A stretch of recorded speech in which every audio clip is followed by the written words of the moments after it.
lugar a dudas, uno de los temas que se imponen en la agenda económica y que golpea de lleno el bolsillo de todos los argentinos tiene que ver con la inflación, con el ritmo de suba de precios. La mayoría de las consultoras estiman que marzo va a dar muy parecido a febrero, en el orden del 13%, pero para hablar más en detalle, para ver más de cerca la situación, podemos consultar con un referente, con una referenta en esta materia.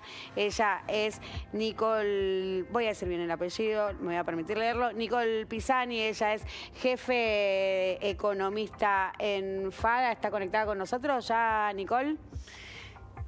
Nicole, buen día, ¿cómo estás? Buen día, ¿cómo estás? Luciana Glesser te saluda acá desde el estudio y preguntarte, ¿no? ¿Cómo le están dando ustedes las proyecciones en cuanto a la inflación esperada para el mes de marzo? Bueno, un poco en consonancia con lo que se viene relevando desde distintas consultoras, marzo se plantea una inflación muy similar a febrero, que recordemos fue del 13,2%. Este valor, digamos, se mantendría para el mes de marzo. Inicialmente se hablaba de algo más cercano al 15%, o sea, superior a febrero, pero como se han postergado las correcciones de algunos precios regulados para el mes de abril, como el tema de luz, gas, transporte, la inflación de marzo quedaría muy similar al mes de febrero. Entonces, Nicole, claramente hay una intervención, ¿no? En esto que primero se anunció como precios libres y ahora un manejo y administración de los tiempos justamente para que no le golpee tanto el índice. Es una decisión del gobierno nacional. ¿Ves ahí un giro en cómo encarar las cosas entre, digo, quizás se puso más pragmático y menos teórico?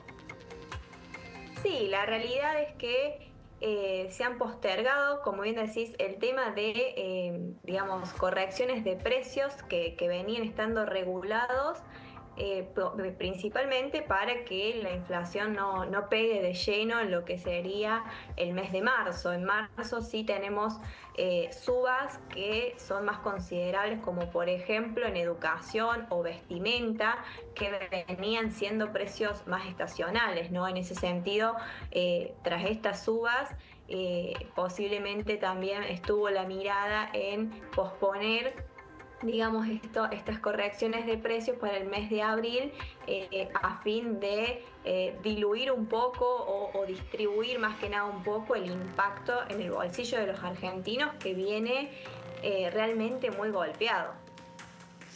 Nicole, y entonces en este sentido, cuando el gobierno dice que le está ganando la guerra a la batalla contra la inflación, que está ganando la batalla contra la inflación, ¿tiene razón o en realidad el ritmo viene sosteniendo las subas?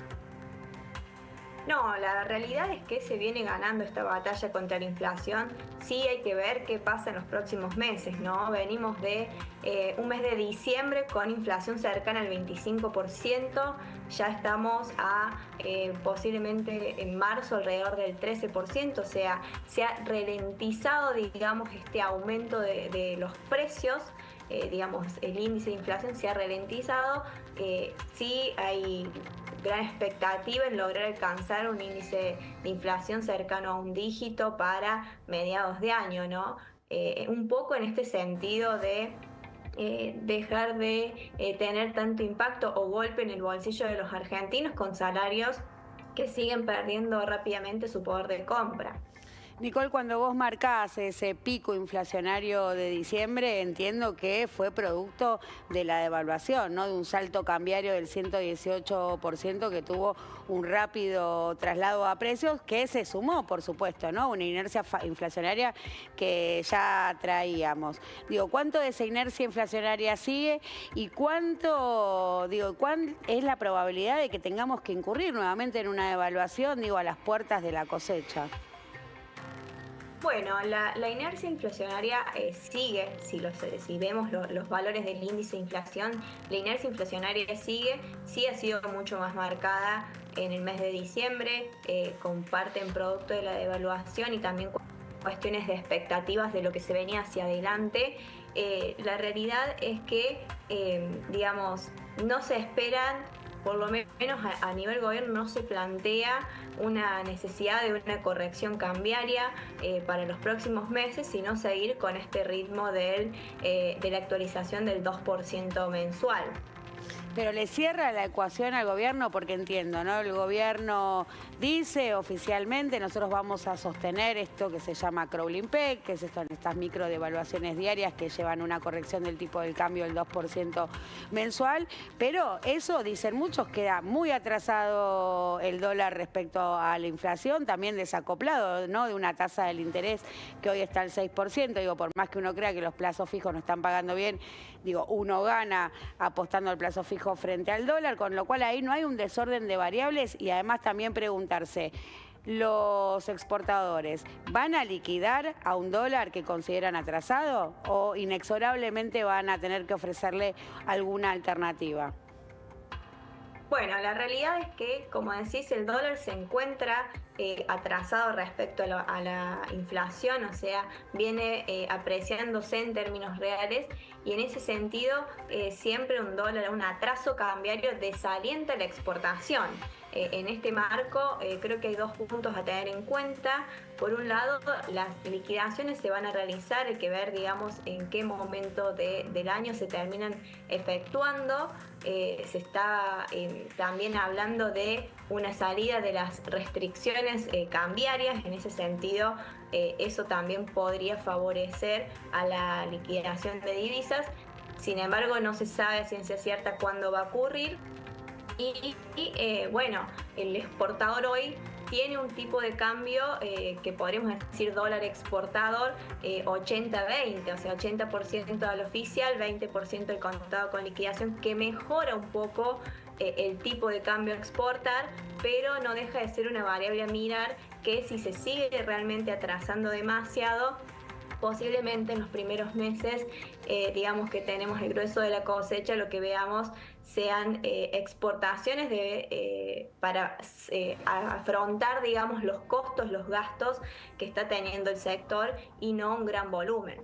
Nicole, y con todas estas variables, te pregunto por último, ¿no? Que quizás suenan tan lejanas para nuestra audiencia, pero que tanto tienen que ver, te pregunto, ¿para vos esto va a cambiar? Digo, ¿cuánto pueden esperar los argentinos que se modifique realmente este escenario trágico en términos económicos? ¿En qué plazos y si en definitiva el gobierno le puede ir bien por este sendero?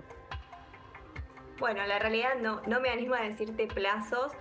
Sí es necesario hacer sostenible, digamos, en el tiempo las medidas que se están llevando adelante, pero también pensar un poco o apuntar un poco a la reactivación económica, ¿no?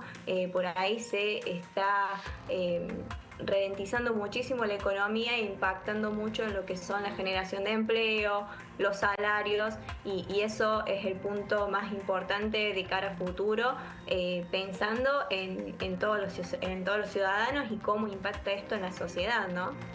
Clarísimo, muchísimas gracias por compartir este panorama y ayudarnos un poco a entender más de qué se trata la cosa.